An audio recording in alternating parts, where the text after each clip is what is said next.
नमस्कार, आप देख रहे हैं के न्यूज इंडिया का खास कार्यक्रम देवभूमि का दंगल और मैं हूं आपके साथ गरिमा वाजपेयी। आज देवभूमि के दंगल में बात होगी अनुशासन की पाठशाला की।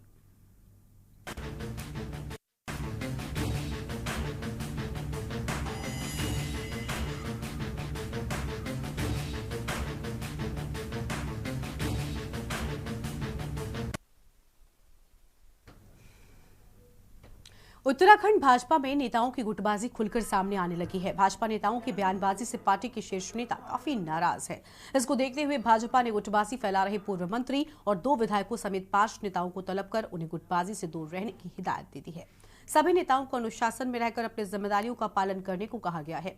बता दें कि भाजपा नेताओं के बयानबाजी को देखते हुए भाजपा प्रदेश अध्यक्ष महेंद्र भट्ट ने पूर्व कैबिनेट मंत्री दिनेश धने, विधायक किशोर उपाध्याय, विधायक प्रमोद नैनवाल, दायित्वधारी कैलाश पंत और प्रदेश कार्य समिति सदस्य खेम सिंह चौहान को तलब किया है। सभी नेता प्रदेश कार्यालय में अलग अलग पेश हुए। इस दौरान प्रदेश अध्यक्ष ने सभी नेताओं से बातचीत कर उनकी बात सुनी है और सार्वजनिक बयानबाजी न करने के निर्देश भी दिए हैं। उन्होंने कहा कि यदि पार्टी का कोई अंदरूनी विषय होता है तो पार्टी फोरम पर ही उसे रखा जा सकता है। वहीं पत्रकारों से बातचीत में महेंद्र भट्ट ने कहा कि पार्टी के सभी नेताओं को अनुशासन में रहने को कहा गया है। महेंद्र भट्ट ने कहा कि संगठन में कोई नया व्यक्ति हो या पुराना, सभी को सार्वजनिक बयानबाजी से बचते हुए पार्टी के नियमों का अनिवार्य रूप से पालन करना है। बता दें कि विधायक किशोर उपाध्याय ने पत्र के जरिए पूर्व विधायक दिनेश धने पर निशाना साधा कि उन्हें टीएचडीसी की एक बैठक में उन पर और उनकी ही सिफारिश पर उनके समर्थकों को ठेके दिए जाने का आरोप लगाया है। किशोर उपाध्याय का ये पत्र सोशल मीडिया पर वायरल होने के बाद धने ने भी किशोर पर निशाना साधा था। इसके अलावा भी पार्टी के अन्य नेताओं के आपस के झगड़े और बयानबाजी से पार्टी असहज है। वहीं विपक्ष ने भाजपा में मचे इस घमासान पर अब भाजपा की घेराबंदी शुरू कर दी है। अब सवाल यह है कि क्या भाजपा में सब कुछ ऑल इज वेल नहीं है? क्या विपक्षी नेताओं को पार्टी में शामिल कराना अब भाजपा को ही महंगा पड़ रहा है?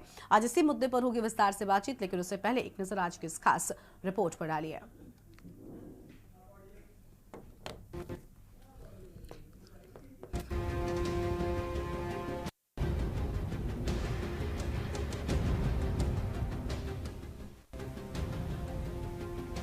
उत्तराखंड में लोकसभा चुनाव संपन्न होने के साथ ही उत्तराखंड भाजपा में नेताओं की जुबानी जंग और गुटबाजी खुलकर सामने आने लगी है।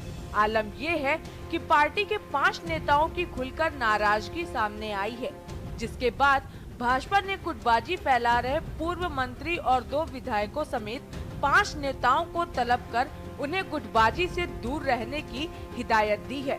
सभी नेताओं को अनुशासन में रहकर अपनी जिम्मेदारियों का पालन करने को कहा गया है। पिछले कुछ दिनों से समाचार पत्रों में और विभिन्न चैनलों में पार्टी के अंदर की कुछ गतिविधियों के बारे में चर्चाएं आ रही थी। आज मैंने उन सब लोगों को बुलाया है, अनुशासन के दायरे में रहने के लिए कहा है।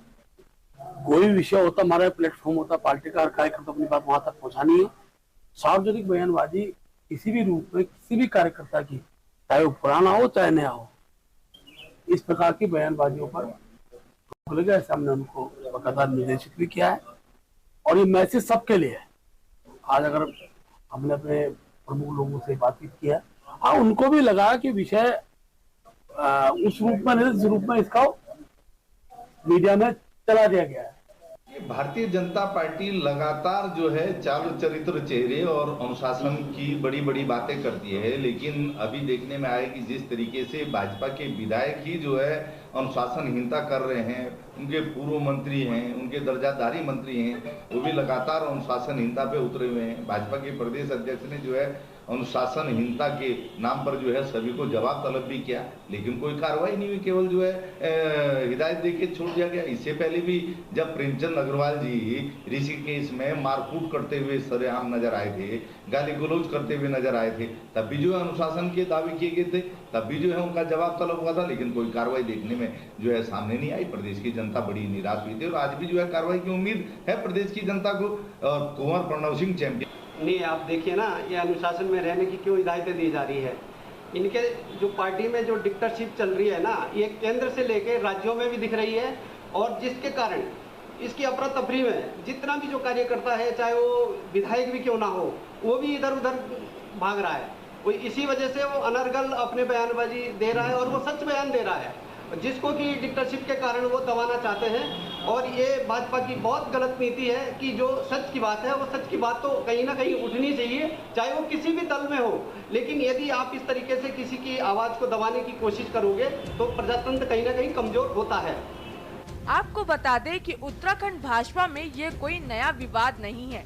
इससे पहले भाजपा विधायक दुर्गेश्वर लाल अपनी ही सरकार के कैबिनेट मंत्री सुबोध उनियाल के घर के बाहर धरने पर बैठ गए थे। इसके बाद भाजपा विधायक महेश जीना नगर आयुक्त और नगर निगम के कर्मचारियों से टेंडर मामले में बदसलूकी करते हुए नजर आए। वहीं अब भाजपा के 2 विधायकों, एक पूर्व विधायक, एक दायित्वधारी और एक कार्यकारिणी सदस्य के विवाद सामने आने से पार्टी असहज हो गई है। हालांकि पार्टी के नेताओं का कहना है कि पार्टी में सब कुछ ठीक है और पार्टी अनुशासन प्रिय पार्टी है। इसके लिए सभी नेताओं को अनुशासन में रहना अनिवार्य होगा। भारतीय जनता पार्टी एक अनुशासन प्रिय पार्टी है और कोई भी इस प्रकार की घटना, कोई इस प्रकार का कथन, कोई बयान पार्टी इसको सहन नहीं करती है, जिससे पार्टी की छवि को कहीं पर धक्का पहुंचे, पार्टी कमज़ोर होने की स्थिति में आए। इसीलिए कुछ बयान बीच में कुछ नेताओं के द्वारा दिए गए थे। पार्टी के प्रदेश अध्यक्ष जी के द्वारा उसका संज्ञान लिया गया और कल उन सभी नेताओं को प्रदेश कार्यालय में बुला करके उनसे स्पष्टीकरण भी मांगा और सभी को ये हिदायत दी गई कि भविष्य में इस प्रकार की बयानबाजी न हो, जिससे पार्टी की छवि धूमिल हो। और क्या क्या कारण रहे, कैसे रहे, उन सब के विस्तृत रूप से प्रदेश अध्यक्ष जी ने जानकारी ली है और मैं समझता हूँ कि आगे इस प्रकार की घटना की पुनरावृत्ति न हो, ऐसा प्रयास किया जाएगा। कुल मिलाकर एक तरफ जहां भाजपा अनुशासन की बात करती है, तो वहीं दूसरी ओर पार्टी के नेताओं के एक के बाद एक सामने आ रहे बयान और गुटबाजी ने पार्टी के दावों की पोल को खोल दी है। सवाल ये है कि क्या सख्त हिदायत देने से ही सब कुछ ठीक होगा या सख्त कार्रवाई भी होनी चाहिए थी। सवाल ये है कि क्या भाजपा में सब कुछ ऑल इज वेल नहीं है? क्या विपक्षी नेताओं को पार्टी में शामिल कराना अब भाजपा को ही महंगा पड़ रहा है? Uttarakhand desk report.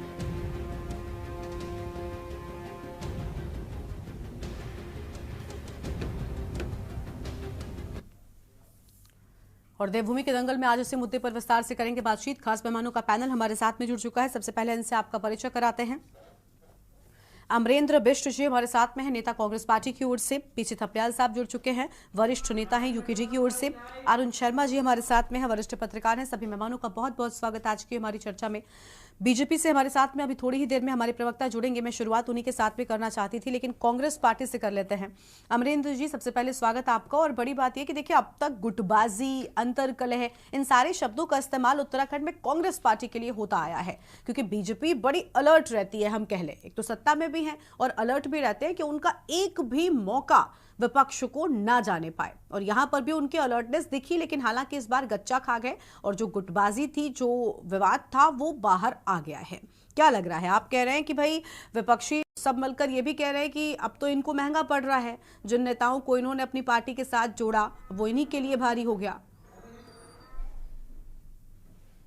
देखिए, निश्चित तौर पर अभी ये फिल्म शुरू हुई है और अभी जैसे जैसे ये फिल्म आगे बढ़ेगी, जैसे जैसे चुनाव आएंगे, चाहे पंचायतों के चुनाव आए, नगर निकायों के चुनाव आए, फिर 2027 का विधानसभा का आम चुनाव आएगा, तो आपको दिखेगा कि अभी तो ये सोशल मीडिया और अपने कार्यालयों के भीतर लड़ रहे हैं, फिर आपको दिखेंगे कि ये चौराहों पर लड़ाई लड़ रहे हैं। और उसके पीछे के कारण जो है वो बहुत स्पष्ट है। पहला कारण हमको ये समझना चाहिए कि आखिर भारतीय जनता पार्टी में स्थिति क्यों पैदा हुई। अगर वो अपने आप को अनुशासन प्रिय पार्टी कहती थी और आज उनके कार्यकर्ताओं में सरफुटबल या इस तरीके की का विवाद शुरू हुआ है, तो उसके पीछे का कारण क्या है? मुझको लगता है कि पहला कारण ये है कि हमको ये समझना चाहिए कि अभी हाल में ही भारतीय जनता पार्टी में जो विपक्ष की तरफ से जिन नेताओं ने, जिन कार्यकर्ताओं ने उनको ज्वाइन किया, उनके ज्वाइनिंग के पीछे क्या कारण थे। तो मुझको 2 कारण समझ आते हैं। पहला कारण ये था कि ज्यादातर ऐसे राजनेता जो भ्रष्टाचार के मामले में या आपराधिक मामले में, किन्हीं अन्य मामलों में जिन पर मुकदमे चल रहे थे, तो ऐसे नेताओं को उन्होंने अपनी पार्टी में शामिल कर, राजनीतिक हित के लिए, वोट पाने के लिए अपनी पार्टी में शामिल करवाया। तो कुछ ऐसे नेता जिन पर मुकदमे तो नहीं थे, लेकिन वो भारतीय जनता पार्टी उनको मुकदमों का डर डर दिखा करके कि हम तुम्हारे खिलाफ मुकदमे करवा देंगे, ऐसा कोई डर दिखा करके अपनी पार्टी में लेकर के गए। दूसरा, एक तो डरा करके लोगों को लेकर गए, दूसरा लालच दे करके ले गए। लालच क्या दिया?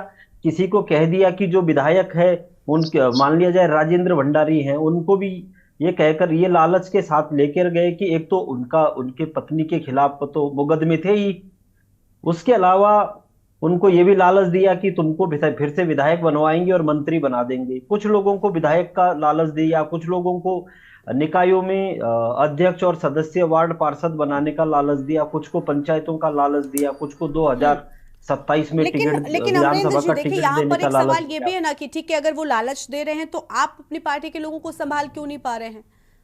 मैं दो बातें कह रहा हूं कि दो, या तो डर करके लोग गए हैं, या लालच के वसीभूत होकर भारतीय जनता पार्टी में गए हैं। तो वो अलग विषय है कि हम लोग क्यों नहीं संभाल पाए, लेकिन ये दो कारण हैं। तो जाहिर सी बात है कि जो लोग डर कर गए होंगे और अब चुनाव हो गए हैं, उनको ये भरोसा हो गया है कि अब हमारे ऊपर कोई दिक्कत आने वाली नहीं है, क्योंकि हमारी सैया भैया कोतवाल वाली स्थिति है, अब उनकी सरकार है, तो उनका डर, अपराध को लेकर के संरक्षण उनको मिल गया है। दूसरा, लालच को लेकर के जो गए हैं, तो जाहिर सी बात है अब नगर निकायों के चुनाव होने हैं, तो उसी को लेकर के ये लड़ाई अब शुरू हो गई है, उनकी जो महत्वाकांक्षा है। तो जो पहले से अंदर के लोग हैं, भाजपा का जो मूल कार्यकर्ता है और जो दूसरे दलों से गए हैं, अब उनके बीच में एक खींचतान होनी है। और जाहिर सी बात है कि आने वाले दिनों में भारतीय जनता पार्टी का अनुशासन प्रिय होने का दावा आपको दफ्तर से निकल करके सड़कों पर मारपीट के रूप में ये तब्दील होता दिखेगा, ये मेरा दावा है। ठीक है सर, आपके पास लौटेंगे, हमारे साथ में और मेहमान भी जुड़े हुए हैं। थपलियाल साहब का पहले रुक कर लेते हैं, उसके बाद जाएंगे अरुण जी के पास में। थपलियाल जी, ये क्या चल रहा है? अब अंतर कलह से सब जूझ रहे हैं, बस वही है ना, किसी की दिख जाती है और किसी की दिखती नहीं है, और बीजेपी ना दिखे इस बात में अलर्ट है। देखिए, उसने जरा सा भी एक पत्र क्या वायरल हुआ, तुरंत एक्शन मोड में है, सभी को बुलाकर खबर ले ली गई है। देखो, आजकल इन नेताओं के बारे में, इन पार्टियों के बारे में डिस्कशन करना ऐसा लगता है, बहुत बुरा लगता है हमें, क्योंकि हमने वो युग देखा है जब नेता एक समाज सेवी के रूप में काम करते थे और उनका कभी भी जो त्याग तपस्या के बहुते वे समाज में प्रतिष्ठित होते थे, लोग उनकी पूजा करते थे, उनकी सुर को सुनते थे। आज स्थिति ये हो गई है कि पूरे लुच्चे लफंगे डकैत सारे के सारे पार्टियों में आ गए, जिसका मतलब जो कहीं एडजस्ट नहीं हो पाया, कहीं नौकरी नहीं मिल पाया, तो सबसे बड़ा साधन बन चुका है राजनीति। राजनीति का पूरे तौर से व्यवसायीकरण हो चुका है। और आप देखते रहे हो कि ठेका, टीएचडीसी के ठेके की लड़ाई थी, किसका विचार, किसका, कोई कांग्रेस भाजपा, ये दोनों दल एक ही तरह के दल हैं, और दोनों में आप देखो नहीं अदला बदली, वो क्यों जा रहे हैं उधर, और जनता मजबूर है देखने के लिए। जनता किसी इस तरह मजबूर है कि इस राजनीति ने जनता को 5 किलो राशन में टिका दिया, और 5 किलो राशन और उसके बाद बेरोजगारी के तहत हर व्यक्ति चाहता है कि मेरा सत्ता के साथ कनेक्शन बने और मेरे बच्चे की कहीं नौकरी लगे, क्योंकि इन्होंने जो सिस्टम था वो भी ब्रेक कर दिए। तो इन तमाम चिंताओं को लेकर आज जो कोई भी उत्तराखंड के बुद्धिजीवी हैं, जो उत्तराखंड के हितैषी हैं, उनकी माथे पे चिंता की लकीरें आ गई हैं कि भाई इन डकैतों को, इन माफिया प्रस राजनीति को किस तरह से हम चुनौती दें, किस तरह से इसके साथ लड़ें। और आपने देखा नहीं कि जब अभी संसदीय चुनाव हुए थे तो किस तरह से लोग, थोड़ा सा उनको कहीं आशा की किरण नजर आई तो वो बिलखते हुए उनके पीछे आए, लेकिन मुझे मालूम है कि वो उनका अल्टीमेट हल नहीं है।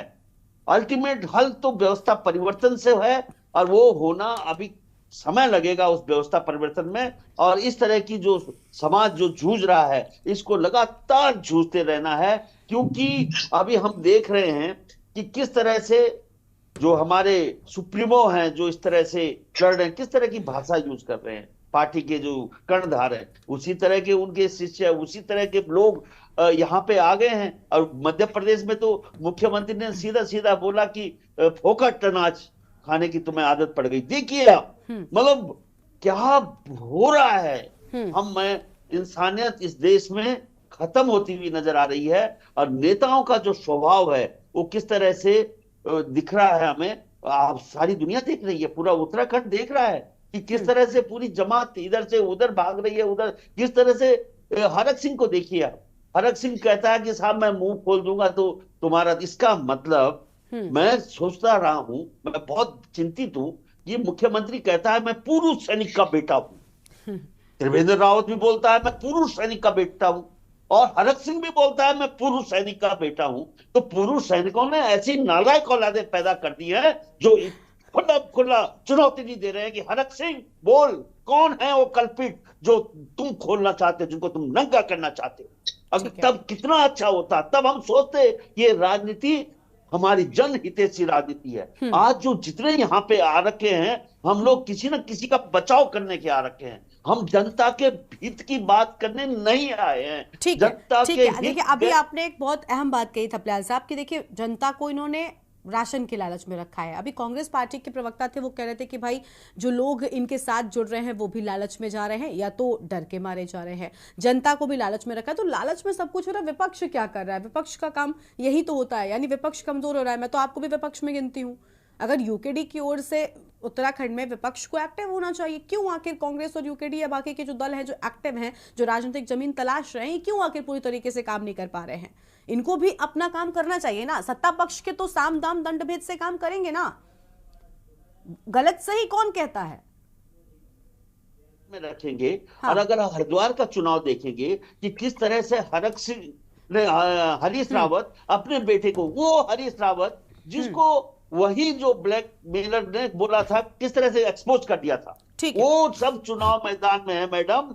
तो हम तो मतलब भगवान राम ने बोला तो था ऐसा कलयुग आएगा कि कौवा चुगेगा दाना, मतलब जो हमारे हंस दाना पानी चुगेगा, हंस खाएगा, कौवा मोती खाएगा।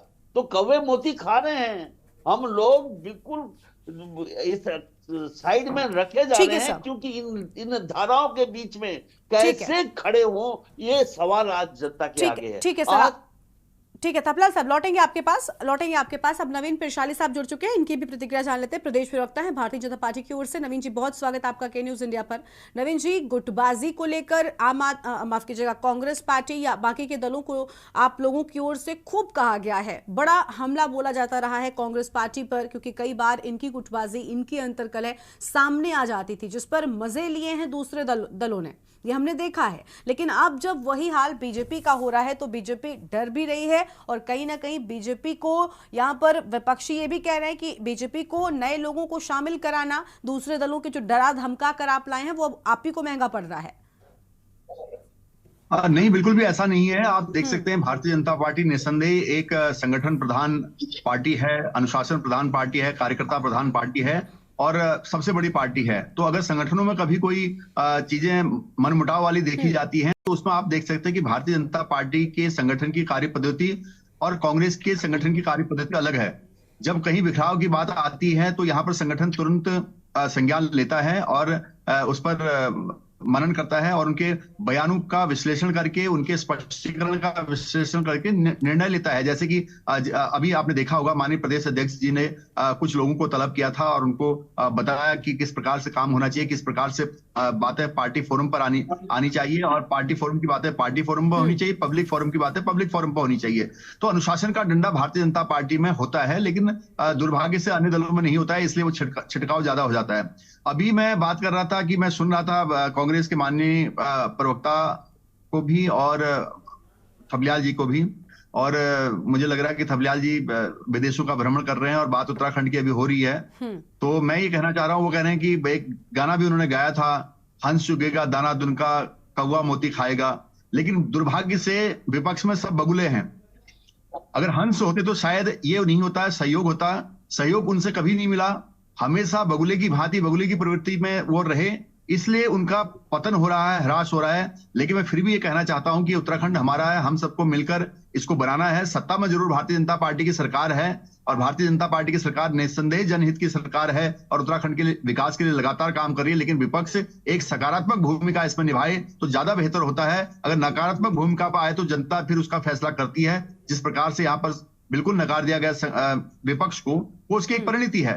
तो उनको किसी की सफलता, किसी के संगठन पर क्वेश्चन मार्क करने से पहले, प्रश्न चिन्ह लगाने से पहले सबको अपने अपने संगठन देखनी चाहिए। भारतीय जनता पार्टी कभी भी किसी के संगठन पर तंज नहीं कसती है। लेकिन मैं यहाँ पर इस बात को जरूर कहना चाहूंगा कि दोनों की कार्य पद्धतियों में मैंने सवाल में ही इंक्लूड किया था, मैंने सवाल में इंक्लूड किया था रवींद्र जी की खूब मजे लिए हैं दूसरे दलों ने। जब कांग्रेस पार्टी में अंतर के लिए सड़कों पर आती थी, जब कांग्रेस पार्टी के कार्यकर्ता या बड़े नेताओं के बीच में कोई वार होती थी। बिल्कुल आप सही कह रहे हैं, क्योंकि गरिमा जी पंचायत भी तो आप ही लोग कराते हैं। पंचायत जब आप कराते हैं, जब पूछते हैं तो फिर सभी अपनी अपनी बातें कहते हैं। लेकिन इस तरह से कोई तंज नहीं कसता क्योंकि सबका आंतरिक मामला होता है। लेकिन जो पतन है वो सब देख रहे हैं। भारतीय जनता पार्टी का जनाधार बढ़ रहा है, कांग्रेस का सिकुड़ रहा है, तो इसी से पता चलता है। तो ये छोटी छोटी बातें बड़े संगठनों में होती रहती है, परिवारों में होती रहती है। लेकिन वो परिवार के मुखिया उसको कैसे हैंडल करते हैं, कैसे टैकल करते हैं, वो सबसे बड़ी बात है। इसलिए मैं यहाँ पर ये कहना चाहता हूँ कि भारतीय जनता पार्टी के संगठन में वो क्षमता है कि वो बहुत अच्छी तरह से इन बातों को हैंडल कर सकते हैं और जो उन्होंने किया भी है। जी गरिमा जी। ठीक है, तो देखिए भारतीय जनता पार्टी पूरी तरीके से हैंडल कर रही है। अरुण शर्मा जी के पास में जाएंगे, अंत में वरिष्ठ पत्रकार है। अरुण जी, आपने सभी की प्रतिक्रियाओं को सुन लिया होगा। भारतीय जनता पार्टी कह रही है कि ठीक है, हमारे यहाँ कोई भी अंतर्कलह होगी, कुछ भी गुटबाजी होगी, हम उसको हैंडल करना बहुत अच्छे से जानते हैं। और देखिए इस बात से मैं भी व्यक्तिगत रूप से सहमत हूँ कि भारतीय जनता पार्टी चीजों को समेटना जानती है, जबकि कांग्रेस पार्टी में यही चीजें बिखर जाती हैं। आप मानेंगे इस बात को? बिल्कुल गरिमा। हाँ, ये जो पिछले कुछ दिनों से, जो चुनाव से पहले भारतीय जनता पार्टी के दरवाजे खुले और तमाम पॉलिटिकल पार्टीज के लोग वो एक एक करके अंदर घुस गए। अब निश्चित तौर पे वो घुस तो गए हैं, लेकिन उनको रीति नीति नहीं पता अभी। और वो जैसे पुराने ढर्रे पे थे, आज भी उसी ढर्रे पे कहीं ना कहीं है। लेकिन मैं आपकी बात से बिल्कुल सहमत हूं कि भारतीय जनता पार्टी चीजों को कंट्रोल करना जानती है। मैं बिल्कुल सहमत हूं इस बात से। और देखिए, जरा भी मीडिया में ये बात आई कि वहां बागेश्वर में रानीखेत के विधायक नैनवाल, प्रमोद नैनवाल और कैलाश पंत के समर्थकों के बीच में जो झड़प हुई, उसके बाद प्रमोद नैनवाल ने वहां रिपोर्ट लिखवाई और दूसरी ओर कैलाश पंत भी वहां रिपोर्ट लिखाने पहुंच गए। दोनों के एक दूसरे के समर्थकों के खिलाफ रिपोर्ट लिखी गई है। अब उस रिपोर्ट का क्या होगा वो तो अलग बात है, वो तो कानूनी मामला है, पुलिस का मामला है। लेकिन ये चीज जब सड़क पे आ गई, और दूसरी ओर अगर हम देखें टिहरी के अंदर किशोर उपाध्याय विधायक है और दिनेश धनई पूर्व पर्यटन मंत्री है, दोनों की लड़ाई ठेकों को लेकर टीएसडीसी के जब सरेआम हो गई और पूर्व ब्लॉक प्रमुख खेम सिंह चौहान का जो वो सोशल मीडिया में लिखा हुआ, पार्टी ने उसे ये समझा कि पार्टी लाइन के अलग है और पार्टी के ऊपर कहीं ना कहीं तंज कसा गया है। तो इन सारे मामलों को क्लब करते हुए बीते रोज पार्टी के प्रदेश अध्यक्ष महेंद्र भट्ट ने इन सबको बुलाया, अलग अलग बैठाया, आधा आधा घंटे का टाइम दिया और उन सबको स्पष्ट रूप से कह दिया कि ये यहां नहीं चलेगा। आपको जो कुछ कहना हो पार्टी के फोरम में कहिए, और अगर फोरम में नहीं कहते तो फिर पार्टी उस बारे में भी सोचे।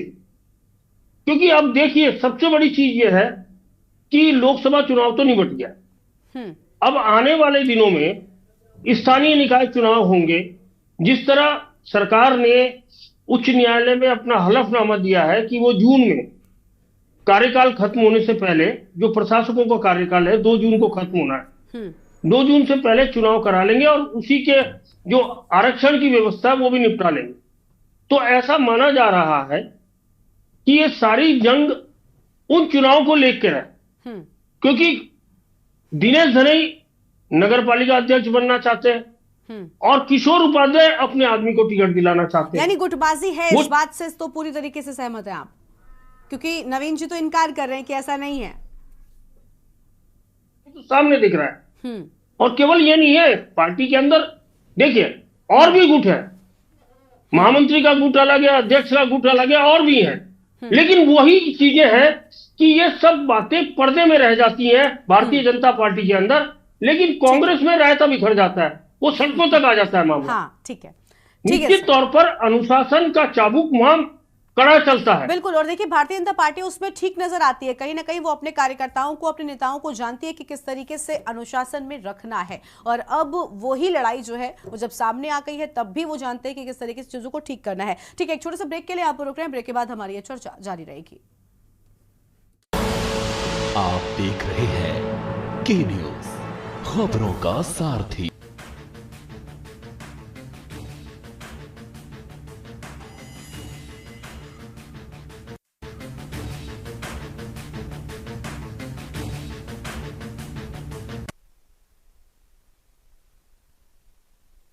हम बात कर रहे हैं अनुशासन को लेकर, जिसमें बीजेपी अब पूरी तरीके से सामने आ रही है। हालांकि बीजेपी में गुटबाजी की बातें सामने आई थी।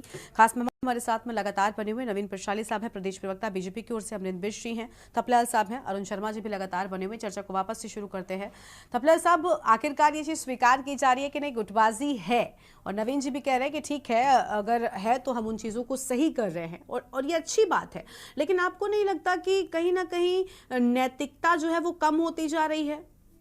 इन सब के बीच में हत्या नैतिकता की हो रही है। वाला आदमी सीधा वो कहीं टिकेगा नहीं। आज की राजनीति में जो गैंगी राजनीति है, ये पार्टीबाजी राजनीति नहीं है। जो हम बोल रहे हैं कि कांग्रेस और भाजपा दोनों में गुटबाजी है। हाँ। हम तो कभी कभी बोलते हैं कि हकीकत में अगर कहीं गुटबाजी नहीं है तो उत्तराखंड क्रांति दल में नहीं है गुटबाजी हमारी। लेकिन क्या करें, क्योंकि इन लोगों को संभालते हैं दिल्ली वाले, हम लोगों को यहीं के व्यक्तियों ने संभालना है। आजकल भाई भाइयों का जो समाज इतना विकृत हो चुका है कि भाई भाई भी एक दूसरे के दुश्मन बन रहे हैं। तो इस तरह से जो हम दूसरे लोगों को इकट्ठा करने की जो क्षमता है वो एक बड़ी भारी नेतृत्व है। अगर हम बोले कि अभी जैसे कि पत्रकार महोदय कह रहे थे कि साहब कांग्रेस का रहता, हमें कांग्रेस का रहता बिखरते हुए नजर नहीं आ रहा है, हमें तो भाजपा का रहता बिखरते हुए नजर आ रहा है। और इतनी जहां 30 लाख की बात की जा रही है, जहां प्रधानमंत्री नागपुर जाता है वहां पे गडकरी महोदय उसको नहीं मिलते, उनके बगल में खड़ा था, नहीं मिले उनको। इससे बड़ी गुटबाजी क्या दिखाई देगी आप? मतलब यहाँ पे जिस तरह से आप 4 तारीख के बाद जो द्वंद्व छिड़ेगा उसकी आप परिकल्पना नहीं कर सकते। बहुत जबरदस्त, और इसमें छिड़ेगा क्योंकि इन्होंने पूरे डाकू ऐसे लोगों को अपनी पार्टियों में रख दिया है जो जिन्हों का कैरेक्टर आपने देखा। ठीक है थपलाल साहब माफी चाहती हूँ, काट रही हूँ, एक सवाल को जोड़ते जाइए। अभी अरुण जी के साथ में हम इसी बात पर डिस्कस कर रहे थे कि ठीक है, वो जानते हैं मैनेज करना, वो जानते हैं कैसे अनुशासन में रखना है, वो निष्कासित भी कर देते हैं। बड़े नाम है हरक सिंह रावत का नाम, जब ऐसे लोगों पर वो डंडा चला सकते हैं तो वो जानते हैं कि अपनी पार्टी में कैसे लोगों को लिमिट में रखना है। लेकिन मैडम अगर जब दीन ईमान की बात आएगी, बहू तुमने अपने एक परिवार है, हाँ। परिवार की बहू तुम अपने वो अच्छी है, और ससुर खराब हो गया, जिस ससुर ने मतलब सब कुछ उसके लिए त्याग रखा है।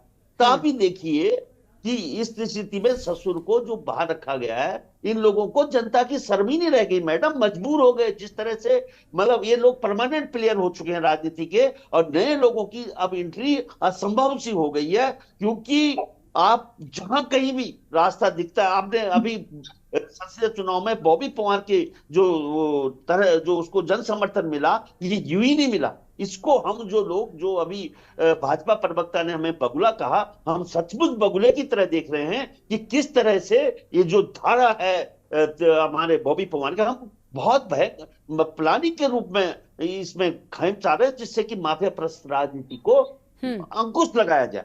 क्योंकि हमारे संसाधन आज पूरे राजनीतिक दलों ने माफियों के हाथ में सौंप दिए हैं। हमारा जल जमीन जंगल, जब जनता इसको समझेगी तो निश्चित रूप से इनके लिए मुंह छुपाने के लिए जगह नहीं मिलेगी। आप ये देखिए कि किस तरह से ठेके में अभी महोदय ने कहा कि टीएचडीसी के ठेकों की लड़ाई हम खुली आंखों से देख रहे हैं।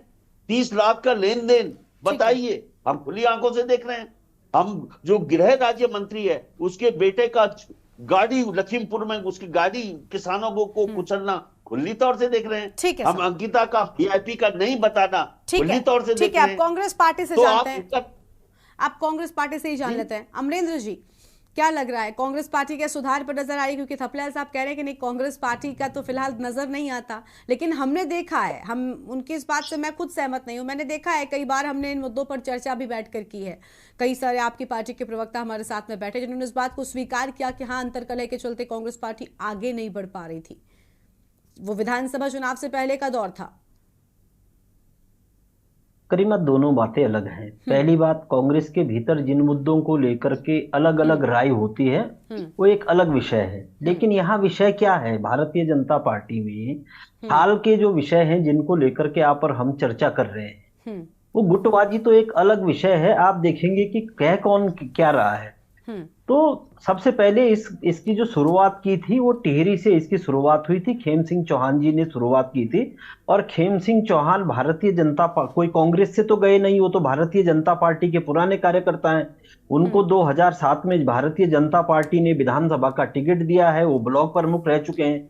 तो जिस दिन दिनेश धने जी ने ज्वाइन किया, उन्होंने क्या कहा? उन्होंने कहा कि एक बलात्कारी को ज्वाइन करा दिया। उन्होंने लिखा कि एक हत्या के मुकदमे में जिसका नाम है शराबी, गंजेड़ी, नशेड़ी, इन शब्दों का उपयोग उन्होंने किया था। उन्होंने कहा ऐसे लोगों को पार्टी में लेकर के आए।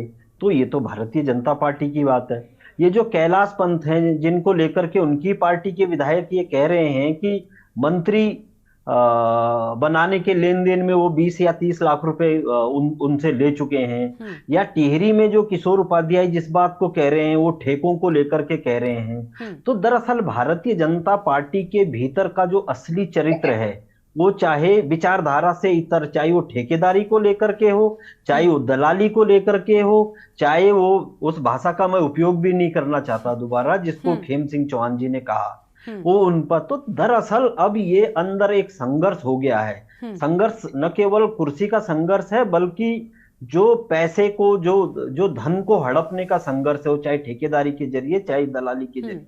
इसलिए भारतीय जनता पार्टी इस बात को जानती है कि हमारा जो ये दलाली का जो स्वभाव है, हमारी जो ठेकेदारी का स्वभाव है, ये अब तक पार्टी के भीतर सीमित रहा है, अब तक ये बाहर नहीं आ पाया है। अच्छा। लेकिन अब इन लोगों के कारण ये हमारा आप ये कह रहे हैं कि ये सब कुछ अंतरकलह से ऊपर है, असल में मुद्दा कुछ और है।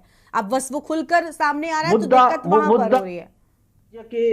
राज्य के संसाधनों को लूटने की जो होड़ भारतीय जनता पार्टी के भीतर लगी हुई है, ये इसका एक महत्वपूर्ण उदाहरण है। चाहे ठेकेदारी का हो, चाहे मंत्री बनाने को दलाली का लेकर के हो, चाहे किसी और मामले को लेकर के हो। अब इस बात को लेकर के संघर्ष बढ़ गया है कि जो बाहर और अंदर के लोग हैं, जो अरुण भाई ने भी कहा कि दरवाजा तो खोल दिया, उसमें सब लोगों को अंदर ले लिया, लेकिन अंदर और बाहर के लोग एक मिजाज के लोग नहीं है, एक स्वभाव के लोग नहीं है। तो इस कारण से उनके बीच चाहे वो ठेकेदारी का संघर्ष बढ़ेगा, चाहे राजनीतिक संगठन में पदों को लेकर के रहेगा, चाहे व्यवस्था में जो उनको विधायक बनना है, नगर पालिका अध्यक्ष बनना है, पंचायतों का अध्यक्ष बनना है, ब्लॉक प्रमुख बनना है, तो कुछ भी बनना है, उसको लेकर के ये संघर्ष बने रहेगा। अब मैं दूसरी बात आपसे कह रहा हूं, जो आप भी कह रहे हैं कि भारतीय जनता पार्टी मैनेज कर लेती है अनुशासनहीनता को।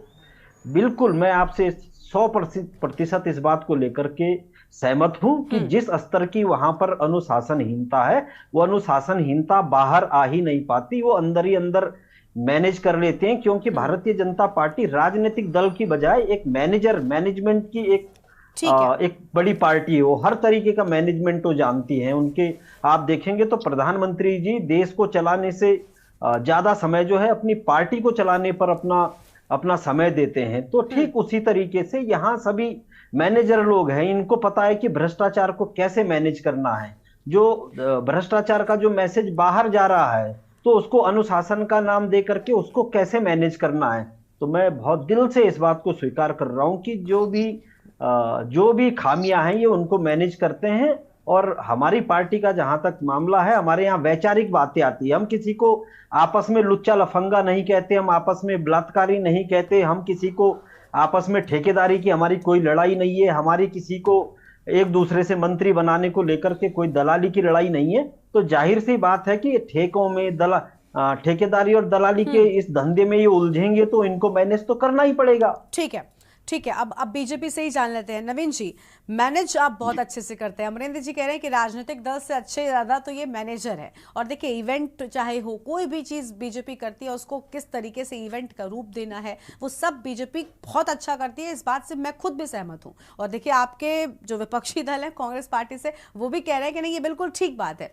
लेकिन नवीन जी वो ये भी कह रहे हैं कि देखिए, आप इसीलिए इतने ज्यादा ध्यान में रहते हैं, इतना ज्यादा अलर्ट रहते हैं, क्योंकि आपको पता है कि एक भी मौका अगर आपने दिया या कोई भी चीज बाहर आई तो विपक्षी आप पर बड़ा हमला बोलेंगे, कहीं कोई गलती ना सामने आ जाए। और इस मुद्दे में भी जिस पर हमने आज डिबेट बिठाई है, यहां पर भी अमरेंद्र जी का कहना है कि बात तो कुछ और ही है। डर दरअसल इस बात का है कि कहीं सच सामने ना आ जाए, इसलिए बुलाकर खबर लेनी पड़ी। देखिए, विपक्ष की जहां तक बात है, विपक्ष अनाप शनाप अनर्गल बातें भी करता रहता है। आपको यहाँ पर रोक रहे हैं। पुष्कर सिंह धामी उत्तराखंड के मुख्यमंत्री प्रेस कॉन्फ्रेंस में क्या कुछ कह रहे हैं, सबसे पहले अपने दर्शकों को वो सुनाते हैं। प्रकार का उत्साह हर एक वर्ग का यहाँ पर दिखाई दिया, वो निश्चित रूप से आने वाले समय में जो 4 जून को परिणाम आने वाले हैं, उस परिणाम का एक स्पष्ट प्रमाण है कि परिणाम किस दिशा में आने वाले हैं। 400 पार का जो नारा है, वो नारा निश्चित रूप से पूरा होगा। अनेक स्थानों पर कुछ भ्रामक चीजें भी आ रही हैं, लेकिन मैं अनेक स्थानों पर उत्तर प्रदेश में भी गया हूं और देश के अन्य स्थानों में भी गया। उत्तराखंड में पहले चरण में मतदान था, मतदान का प्रतिशत कम जरूर हुआ, तो मेरे से पत्रकार मित्रों ने सबने पूछा कि भाई इस बार पहले के मुकाबले कुछ मतदान कम हुआ है। मैं बताना चाहता हूं कि मतदान, चूंकि जो भी लोग मोदी जी को प्रधानमंत्री बनाना चाहते हैं या उसके लिए मत करना चाहते हैं, वो सारे के सारे लोग मतदान करने आए। सामने बहुत ज्यादा संघर्ष न होने के कारण से दूसरी पार्टियों के लोगों ने मतदान में कम भाग लिया, और जो हमारे विरोधी विचारधारा के लोग थे, वो कम मतदान वहां पर एक कारण रहा है। भारतीय जनता पार्टी के मतों में किसी प्रकार का कोई अंतर नहीं रहा। देश में भी जिस प्रकार से आज लोगों में उत्साह है, ऐसा लगता है कि जैसे हर एक व्यक्ति इस बार मतदान के दिन की प्रतीक्षा कर रहा हो कि मुझे मतदान करने जाना है, बहुत साइलेंट तरीके से, और अपनी अपनी बारी का इंतजार कर रहे हैं। और ये मैं लखनऊ में भी देख रहा हूँ, उत्तर प्रदेश में भी देख रहा हूँ, देश के अन्य स्थानों पर भी देख रहा हूँ। चूंकि लखनऊ में मैं 16 साल का था, तब मैं पहली बार लखनऊ आया, और उस समय का जो लखनऊ था, उसके बाद अटल जी का जो सांसद का कालखंड था, उसके बाद प्रधानमंत्री बने, तेजी से विकास की ओर लखनऊ आगे बढ़ा, और वो विकास अनवरत रूप से आगे बढ़ते रहा। माननीय राजनाथ सिंह जी के कालखंड में जिस प्रकार से यहाँ पर लखनऊ में हाईवे बने, ओवरब्रिज बने, तमाम प्रकार से नए नई सड़कों का निर्माण हुआ, चाहे यहाँ से सुल्तानपुर को जाने वाली सड़कें हों, या सीतापुर, शाहजहांपुर या बरेली की ओर जाने वाले सड़क मार्ग हों, जिस प्रकार से यहाँ चारों तरफ मेट्रो चली है, अन्य जो डेवलपमेंट के काम हुए हैं। मैं सच बताऊं तो भूपेंद्र जी, आप तो पहले भी आए होंगे कई बार, लेकिन मैं जब बचपन में जिस प्रकार का लखनऊ देखा, और 2000 तक का जो लखनऊ था, उसके बाद से अब जो मैं लखनऊ देख रहा हूँ, बिल्कुल बदला हुआ लखनऊ है। और एक तरह से कहिए कि अगर उस समय का व्यक्ति एकदम से 2024 में आएगा, 24 साल बाद, तो उसको ये लखनऊ भी भूल भुलैया जैसा लगेगा। जैसे यहाँ से गोमती नगर जाना एक बहुत टेढ़ी खीर हुआ करती थी, और आज आसानी से हम कुछ ही मिनटों में यहाँ से गोमती नगर पहुंच जाते हैं। यहाँ से अलीगंज, यहाँ से त्रिवेणी नगर, निराला नगर आसानी से पहुंच जाते हैं। इतने सारे काम यहाँ पर हो गए। तो लखनऊ के साथ साथ पूरा उत्तर प्रदेश तेजी से विकास की ओर आगे बढ़ा है, एक छोर से लेकर दूसरे छोर तक। इसी प्रदेश के अंदर जहां हम सब के आराध्य देव भगवान राम का भव्य और दिव्य मंदिर बनकर तैयार हो गया, प्राण प्रतिष्ठा हो गई, वहीं भव्य काशी और दिव्य काशी, काशी कॉरिडोर बनकर तैयार हो गया। तो ऐसे अनेक काम यहाँ पर हुए हैं। तेजी से इन्वेस्टर एक हब उत्तर प्रदेश बना है, इन्वेस्टमेंट का एक बूम यहाँ पर आया है इन्वेस्टमेंट समिट के माध्यम से। पहले उत्तर प्रदेश की जो गिनती होती थी वो एक बीमारू राज्य के रूप में होती थी, और आज बीमारू राज्य से उत्तम राज्य की श्रेणी में, अच्छे राज्यों की श्रेणी में उत्तर प्रदेश आ गया। यहाँ की कानून व्यवस्था के बारे में हम सब लोग जानते हैं भली भांति कि एक कालखंड वो था कि जब यहाँ पर गुंडे, बदमाश, अपराधियों का आतंक हुआ करता था। सपा और बसपा की सरकारों में वसूली गैंग सक्रिय हुआ करते थे। आज पूरी तरह से कानून व्यवस्था इतनी अच्छी हो गई है कि आज उत्तर प्रदेश का हर जगह पर उदाहरण दिया जाता है। इस प्रकार से राज्य आगे बढ़ा है, इंफ्रास्ट्रक्चर के क्षेत्र में भी राज्य आगे बढ़ा है, और प्रधानमंत्री आदरणीय मोदी जी के कालखंड में 10 सालों में गरीब कल्याण की जो योजनाएं बनी हैं, हर उस व्यक्ति के उत्थान का कार्य हुआ है जिसको योजनाओं की आवश्यकताएं थी। 2014 से पहले भी देश में अनेक योजनाएं आई, लेकिन वो योजनाएं कुछ लोगों को फायदा पहुंचाने के लिए होती थी। आज प्रधानमंत्री जी के कालखंड में जो योजनाएं बनती हैं वो लोगों के जीवन स्तर को, उनको सहायता करने के लिए बनाई जाती हैं। जिनको योजनाओं की आवश्यकताएं होती हैं, जरूरत होती है, उनके जीवन में मदद मिले, वो सब काम हो रहा है। तो आज हर वर्ग के उत्थान का काम हो रहा है। कई ऐतिहासिक निर्णय लिए गए हैं देश के अंदर। 3 तलाक से मुक्ति हुई है मुस्लिम बहनों की, धारा 370 समाप्त हुआ है, भगवान राम का मंदिर बना है, सीएए का कानून लागू हुआ है। और मुझे बताते हुए खुशी है आप सबके बीच में कि भारतीय जनता पार्टी का जो संकल्प पत्र माननीय प्रधानमंत्री जी के नेतृत्व में देश के समक्ष प्रस्तुत किया गया है, उसमें पूरे देश के अंदर यूसीसी समान नागरिक संहिता की आवश्यकता और उसको लागू करने का संकल्प लिया गया है। और उत्तराखंड देवभूमि को देश की आजादी के बाद पहला राज्य होने का सौभाग्य प्राप्त हो गया, जहां यूसीसी एक विधेयक के रूप में पारित होकर विधेयक बन चुका है। माननीय राष्ट्रपति महोदया की भी उसमें स्वीकृति मिल गई है।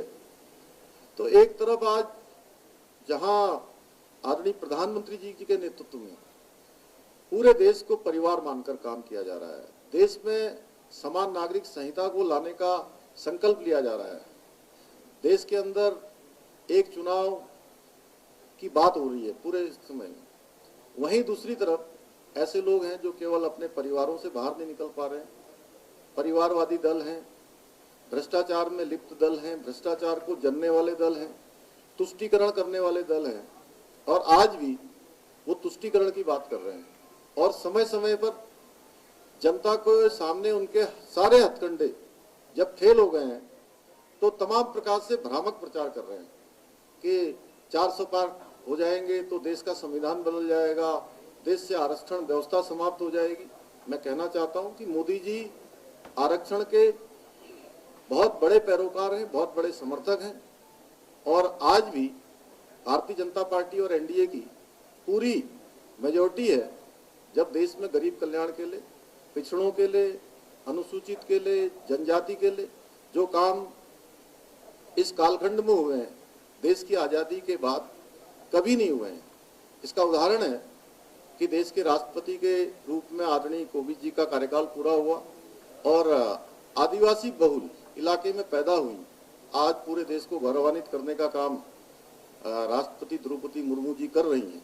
तो ये हमारे प्रधानमंत्री जी का ही नेतृत्व है कि जिसमें हर वर्ग के उत्थान का काम किया गया है। तो इसलिए 2 प्रकार की विचारधाराएं चल रही हैं, और आप सब यही पूछेंगे कि भाई किस प्रकार का माहौल है, उत्तर प्रदेश में कैसा है और देश में कैसा है। तो मैं आप सबसे यही कहने के लिए आया हूँ देवभूमि से कि पूरे देश के अंदर एक ही माहौल है। पूरा देश आदरणीय मोदी जी को तीसरी बार प्रधानमंत्री बनाना चाहता है और उसके लिए तैयार है।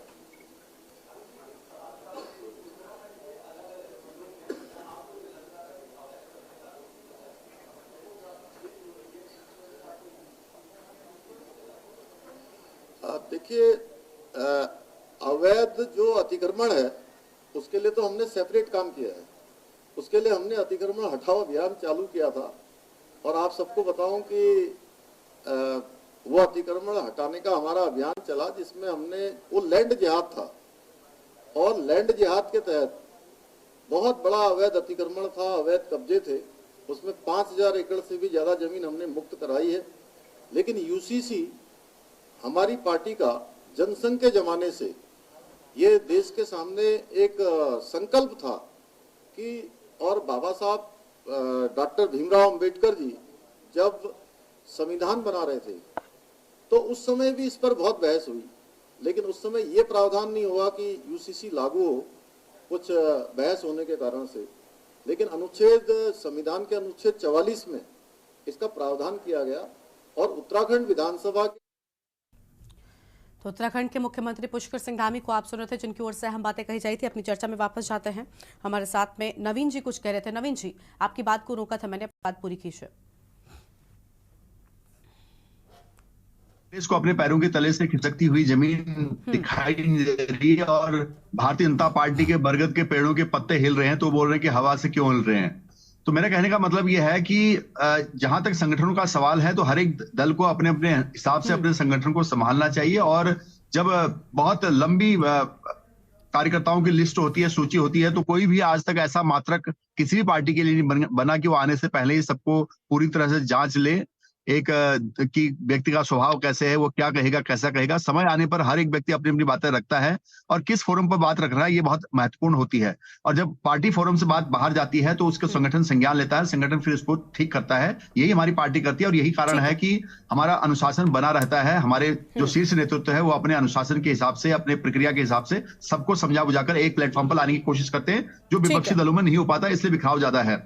और दूसरी बात है, जहां तक करें सरकार की बात करें बहुत अच्छी चल रही है, केंद्र सरकार की बात करें बहुत अच्छी चल रही है, विकसित भारत का मिशन लेके आगे पार्टी चल रही है, सरकार चल रही है, माननीय मोदी जी चल रहे हैं, नेतृत्व चल रहा है, तो सब जगह अच्छा हो रहा है, कहीं कोई दिक्कत नहीं है। अब दिक्कत ये होगी विपक्ष के लिए कि अपना कैसे सत्ता तक घुसे और कैसे सत्ता का मुंह देखें।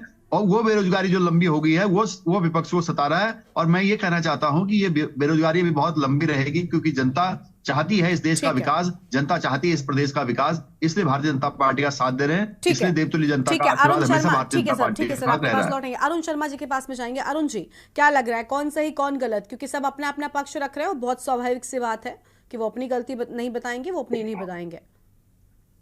गरिमा, देखिए भारतीय जनता पार्टी में कांग्रेस से ये भारतीय जनता पार्टी वाले कहते हैं कि हम 15,000 लोगों को हमने शामिल किया पहले और बाद में।